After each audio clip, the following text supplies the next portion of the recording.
अस्सलाम वालेकुम, मेरा नाम हसीना बतूल है और मैं इस वक्त ससपोलो फेस्टिवल में मौजूद हूँ।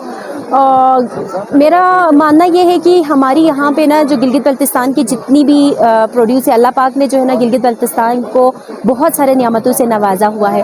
तो इस तरह की जो फेस्टिवल्स है वो होती रहनी चाहिए, ताकि हमारी जितनी भी जो टूरिस्ट है जो यहाँ पे आते हैं उनको जो है ना हमारी नेचुरल जितनी भी यहाँ की प्रोडक्शन और यहाँ की जितने भी प्रोडक्ट्स है और हमारी सकाफ़त का लोगों को पता चल जाए। और बेसिकली मैं एक एग्रीकल्चर की स्टूडेंट हूँ। मैंने एमएस एग्रीकल्चर की हुई है और मैं एक एंटरप्रेन्योर भी हूँ और यहाँ की लोकल प्रोडक्ट्स के ऊपर काम करती हूँ। डिफरेंट प्रोडक्ट्स बनाए अब तक जो है एप्रिकॉट के ऊपर कोई 11 से 12 प्रोडक्ट्स बनाए हैं।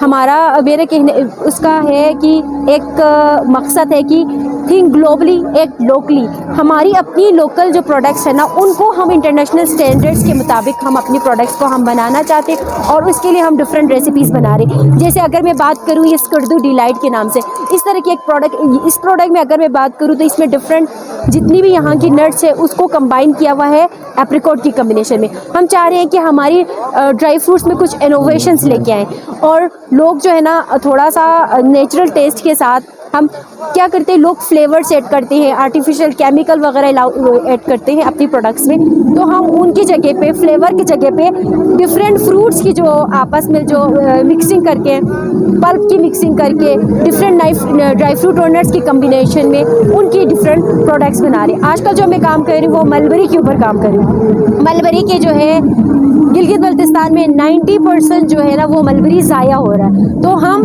मलबरी को डिफरेंट प्रोडक्ट्स में, अगर मैं मलबरी की ये बात करूँ तो जैसे मलबरी पोलोस में जो है ना कन्वर्ट किया है, इसी तरीके से मलबरी की जेम्स बनाते हैं, खंदा बनाते हैं। तो इस तरह के प्रोडक्ट्स के ऊपर हम काम कर रहे हैं।